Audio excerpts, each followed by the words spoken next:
Hey guys, welcome back to another video on this channel. The Supplementaries mod for Forge and Fabric aims to add valuable content to Minecraft, which fills gaps vanilla has. The mod is focused on functional and aesthetic content that is complementary to existing features in Minecraft. So it is basically a perfect vanilla expanded mod. Let's dive in. Firstly, let's take a look at the changes in the world generation. There are new wayside structures with signpost blocks which will occasionally spawn in the overworld, pointing at the nearest village or some modded structure. Now you might also find small patches of urns deep underground, which, when broken, can drop a range of items, including ash, bones or a few ores. Sometimes they also contain rare items like bombs, emeralds or even enchanted armor pieces. If possible, use a fortune pickaxe to break them, because it will affect the loot quality. A new type of plant called white flax can be found along rivers and oceans, in desert and arid biomes. When breaking this plant, it can drop flax seeds, which can also be found in chests. These seeds can be planted on farmland and can later be harvested, which will give you flax. This item can be used to craft flax bales and many other useful blocks. Ash patches can be found in basalt deltas. Ash itself is a new block that forms when a block is burned by fire. Ash layers are affected by gravity and can pile up. They can be harvested with a shovel and can be used to craft soap or ash building blocks. Ash can also be dropped from burning mobs. Note that rain will slowly wash away ash layers. Let's move on to tools and food. First, there is a slingshot which can shoot blocks. The blocks will be placed down wherever they land, as long as the position is suitable. The item will always use the block furthest to the left in your inventory bar. You can enchant this item with Quick Charge, Multi-Shot and Stasis, which is a new enchantment for the slingshot that can be found in end cities. This enchantment will enable you to shoot blocks in a straight line without them being affected by gravity, and the block where it will land will also be outlined. Also note that Endermen can intercept blocks shot by the slingshot. In higher difficulties, skeletons can sometimes spawn with a quiver. They will shoot random tipped arrows and can drop the quiver upon dying. Quivers can also be obtained through mansions or dungeon chests. You can add arrows to a quiver by holding arrows and right-click with them on your quiver in your inventory. You can also extract arrows by right-clicking. This item is not only useful to store arrows and to display a cool quiver on your player model, but also to quickly switch between arrows. Simply hold right-click with the quiver in your hand and scroll with your mouse wheel. Use arrow keys, number keys, or even your mouse movement to choose which arrows the bow should shoot. This won't impact your movement. You can also shift right-click with the quiver to cycle through the arrows. Furthermore, you can access the quiver using a keybind. And now, arrows you pick up will automatically go in your quiver if possible. Flutes can be played to summon nearby non-sitting owned pets to the player. It can be bound to a pet or horse by right-clicking on the mob with it. A bounded flute will only summon the pet that it was bound to. When used, it will also play a random song. If renamed to the name of an existing song, it will play that song all the time. Creeper? Oh man. Wrenches can be used to rotate any kind of rotatable block. They even work on blocks like signs, way signs, double skulls, double chests and beds. You can shift right click to reverse the rotation direction, and the rotation axis will be the one of the face you click. A wrench can also rotate blocks like item frames and armor stands. However, for these blocks you have to left click with the wrench. The item can also be used as a weak weapon. Soap can be crafted with dyed items to revert them to their default or white state. It can also be used by right-clicking with it on a block. So you are able to return colored wool to white wool, clean any waxing from blocks like signs and oxidation from copper-like blocks, use the item on pets and sheeps, or wash away blackboards, antique globes and maps, sticky pistons and tipped spikes. Bombs and blue bombs are consumable projectiles that will explode wherever they land. The explosions will only damage mobs without destroying any blocks, with the exception of blocks that can be removed by water like grass. When exploding, bombs can ignite creepers. Blue bombs are more powerful versions of bombs that deal significant area damage while setting entities on fire and inflicting a weakness effect. They can be found in chests. Blue bombs do not explode on impact, but a short moment after landing, giving players a short time to protect themselves. A rope arrow will deploy a rope coil wherever it lands. By default, it can hold up to 32 ropes. Don't forget to pick up a short rope arrow, as it will still contain all the unused ropes after landing. Bubble blowers are fun gadgets that can be used to blow soap bubbles. They can be recharged by crafting them with soap. If enchanted with stasis, the bubble blower allows you to place new soap bubble blocks in mid-air. You can step on these blocks for a short moment until they will burst, or you can use them to help you place blocks in mid-air. Antique ink is a rare item which can be found in urns, fishing loot, or can be bought from a master cartographer. The item can be used to change the font of any sign to a fancy antiquable font. It can also be crafted with a map to turn it into an antique map, giving it a treasure map look. It can also be crafted with a globe to get a sepia globe. It can be used on a speaker block or on an original written book to turn it into a tattered book that will use the antiquable font. Candy is a simple food item that will fill up half a hunger point and will give you nausea if too many are eaten at once. Pancakes can be placed down and eaten like cakes. You can stack pancakes on top of each other and pour honey, chocolate or berries on them by right-clicking with a bottle or using a faucet. These pancakes will give a short speed effect when eaten. You can also insert a pancake in the jukebox. Keys are used to lock safes, netherite doors and netherite trapdoors, as well as lock blocks. To lock a block, rename the key to your desired password and then right-click on the unbounded block. To clear the ownership again, shift right-click with the key on the locked block. To open a locked block, you just need to have the key in your inventory. You can also automate the process by having a key in the dispenser to open key lockable blocks. That way you don't have to carry the key. Let's move on to redstone blocks included in the mod. And we start off with the application of keys. Safes are like upgraded fire-resistant shulker boxes. They can be locked with a key, which will make the contents only available to players with the correct key in their inventory. Netherite doors and trapdoors can be locked with keys, so only the owner can interact with them. If they are not locked with a key, everybody can interact with them. Lock blocks can be locked with a key. Once a player that holds the correct key interacts with the block, it will emit a redstone pulse. A wind vane swings depending on the current weather in your world. It will output a signal depending on the current weather, so it will emit 1 power when it is raining and 2 power when there is a thunderstorm. It also provides redstone power to the block below, which is ideal for rooftop applications. A cock block is an upgraded redstone wire in block form, which when powered can power adjacent cock blocks up to a distance of 14 blocks and allows you to build compact vertical redstone signaling.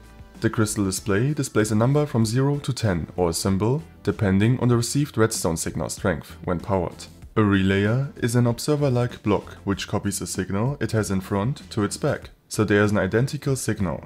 It also works with indirect power when it faces a redstone wire from above, for example. These blocks are useful to transmit a signal without losing power. A signal will take 1 game tick to travel through the relayer.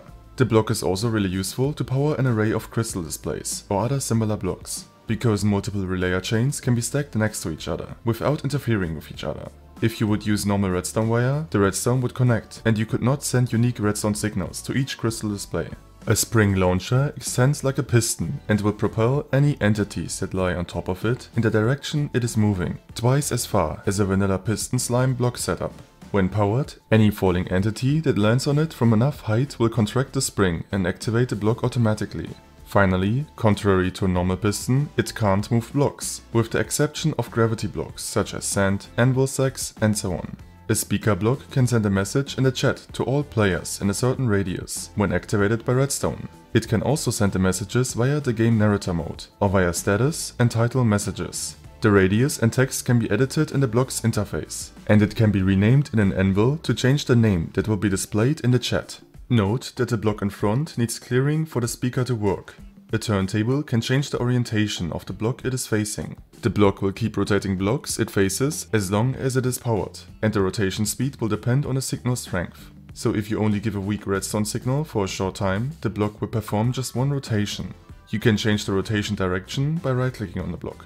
It can also rotate entities standing on top of the block. A pulley block can hold any chain or rope-like block in its interface. To activate one, you will need to rotate it, either by placing it next to a turntable facing it, by using a wrench, by turning a crank attached to it, or by lowering a pulley block that is attached below it. When this happens, it will start deploying or retracting the items it is holding in its inventory, depending on the rotation direction. Pulling up or down chains and ropes with a pulley will also bring up or down the last block attached to the chain or rope. When rotated by a turntable, it will also rotate all the adjacent pulleys facing the same axis. Additionally, several pulleys can be chained together to create complex contraptions. When doing that, ropes can be unwound from the left or right side too, if the other sides are blocked by immovable blocks like obsidian. Clock blocks show the current in-game time. The hour hand indicates the in-game hour, while the minute hand ticks every real-life second. The block has a redstone output that can be read with a comparator, giving off a signal proportional to the in-game time, allowing for an accurate timekeeping in-game. The block also gives off an update for observers each in-game hour. Right-clicking on it will display the current time. Oh, and of course, like any good clock, it doesn't work in the Nether. The dispenser minecart is just what it sounds like, a dispenser on rails. Bellows are blocks that when powered or right-clicked will push air in front of them. Once again, the speed at which they operate is proportional to the redstone power, and the block will push entities up to a 5-block distance. The block also speeds up furnace blocks next to it, and will refresh fire blocks in front of it, even keeping fire blocks up to a distance of 2 blocks in front of it alive indefinitely. The block compresses when stepped on, if not powered, and it can speed up copper aging if placed right next to a copper block. If you place this block in front of a wet sponge that is in contact with a soap block, they are able to blow bubbles. A crank provides a variable redstone signal, which depends on its turn ratio. It can be turned clockwise or counterclockwise, if shifting while right-clicking, so you don't have to right-click it constantly, but set a turn ratio for the redstone output you want. A redstone illuminator gives off a light output inversely proportional to its current redstone power, so it is on by default and will get weaker as the redstone signal gets stronger. A faucet is a powerful multi-purpose block that can be activated by right-clicking its handle. When powered, it is active and the non-active status will be inverted.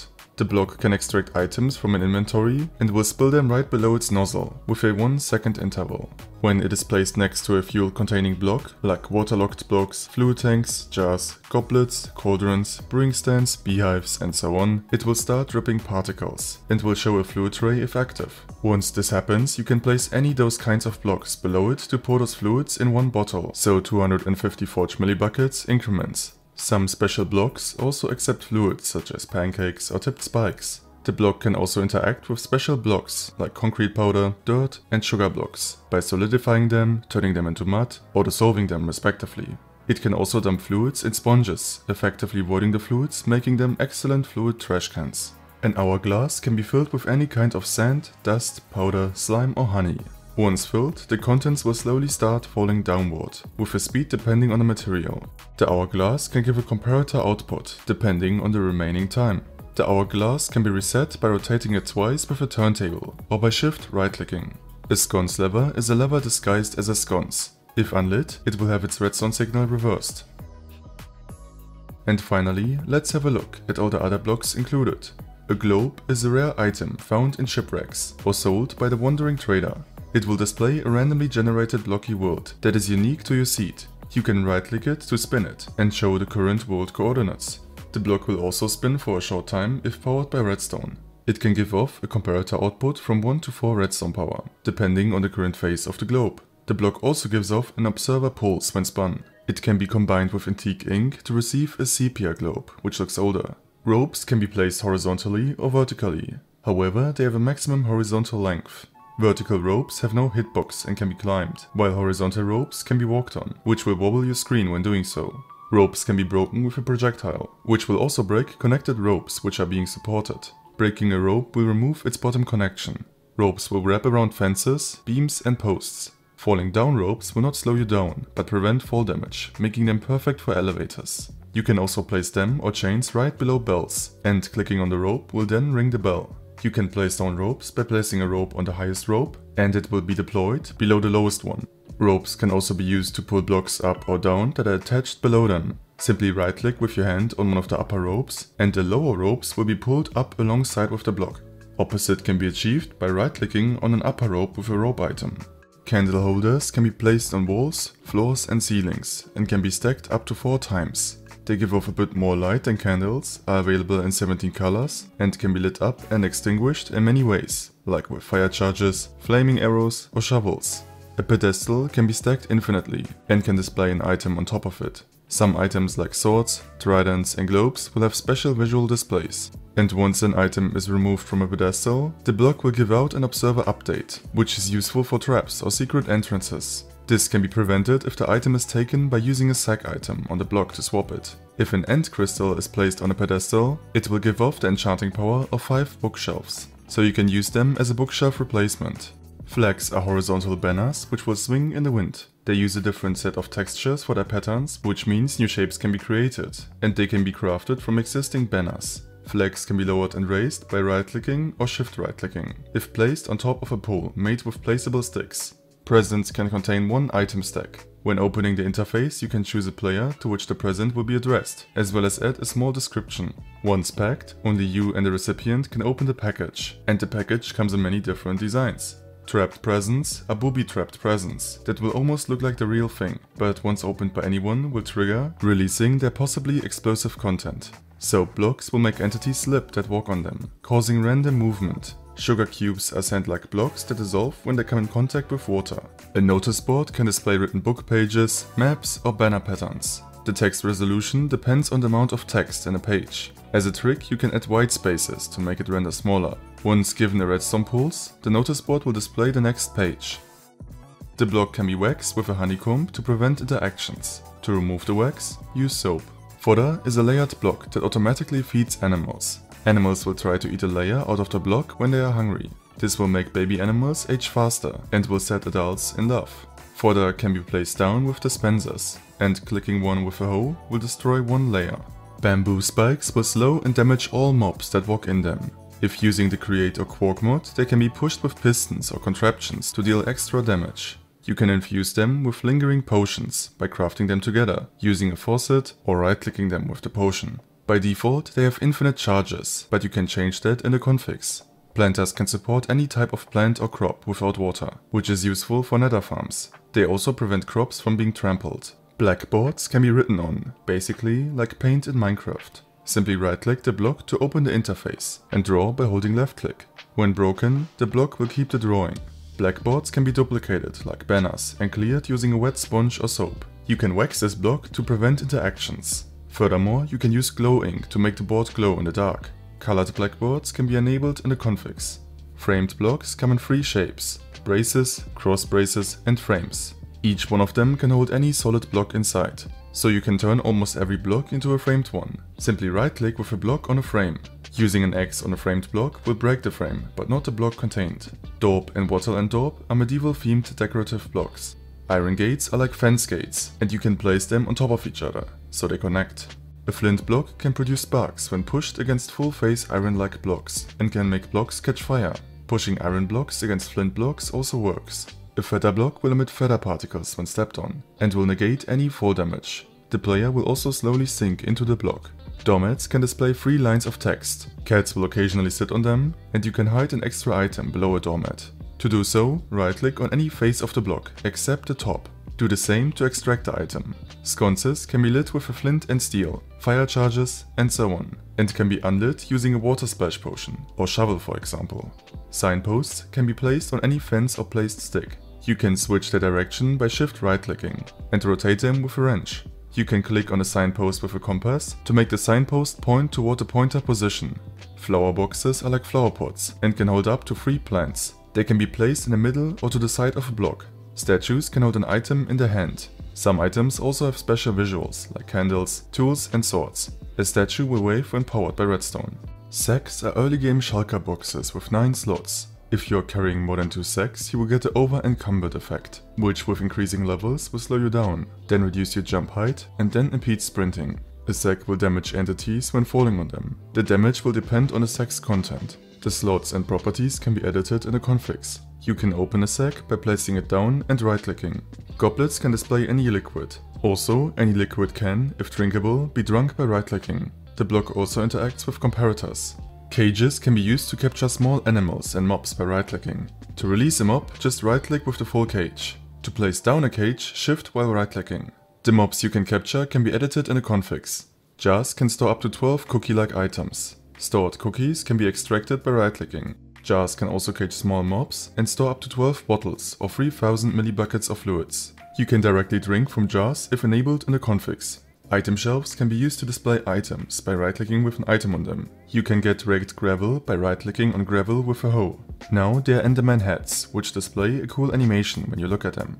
Gold doors and trapdoors can be opened by right-clicking. Powering them with redstone will disable any interaction with any player, so the doors can't be opened or closed. Furthermore, there are just some building blocks like lapis bricks, blackstone tiles, stone tiles, checker blocks and new types of lamps.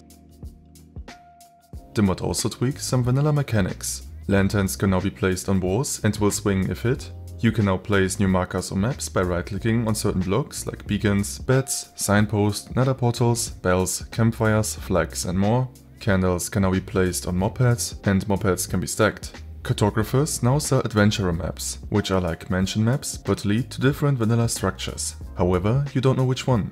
Gunpowder trails can now be placed on the ground and lit up with fire arrows, fire charges or other fire sources. This can be used to ignite TNT and other blocks, for example. Feeding an own skeleton horse a lot of rotten flesh will slowly convert it into a zombie horse. Enchanted and normal books can now be placed and stacked horizontally for normal books and vertically for enchanted ones. These books can give power to enchanting tables depending on the number and type of books used. You can enable in the configs an option to mix enchanted and normal books when placing them, and to show the enchant glint of books. Banners can now be placed on ceilings. Hanging signs will also have physics. Now you can throw bricks by right-clicking. They can shatter multiple glass blocks, or blocks like pots and urns. There's also an option in the configs you can activate that will let you store XP in a bottle by right-clicking on an enchanting table. This will give you 2 damage. Sticks and blaze rods can be placed on the ground now, up to 3 times in one block. Blaze rods will damage entities standing on them, setting them on fire. And when submerged in water, blaze rods will emit bubbles. Cakes can now be stacked on top of each other, which also works with modded cakes. There's a new painting. Shulker shells can be worn in the head slot. Flower pots can hang it from the ceiling. Notch apples can be unenchanted. Cartography tables have animated slot icons. You can add item lore by crafting a name tag with any item. Banner patterns, shirts and paintings have tooltip previews. Vines can be placed below campfires. There's a /roll command to roll a random dice. Wearing a mop hat will give you special shader effects. Brewing stands will change the texture depending on the potion, and crossbows depending on the arrows. Right-clicking with a clock in your hand will show the time. Axes and dispensers can strip or scrape blocks. Parrots can dance on your shoulder. Dispensers can fire ender pearls and more. A wandering trader like merchant can be encountered rarely, but can be found more frequently as you progress through the game. This trader sells a range of explosive related items. Don't expect to find this mob often, because it is just a rare easter egg Morshu reference from the Zelda franchise. Rename the mob to Morshu to change its skin. The mod is compatible with many other mods like Quark, Create, Farmer's Delight, Serene Seasons, Combat Overhaul and others. To find out more about supplementaries and compatible mods, click on the link in the description below, which will lead you to the wiki of the mod. If you also want to know more about the customization of the mod, with many optional features like shifting to place frames onto existing blocks, please check out the link in the description as well, which will lead you to the wiki with a detailed description with many more possibilities besides the ones I already mentioned during this video. Anyways, this is it for this video. This video took a lot of work and time to make, so I would really appreciate if you give it a thumbs up and subscribe to my channel. Besides that, thanks for watching and I'll see you next time.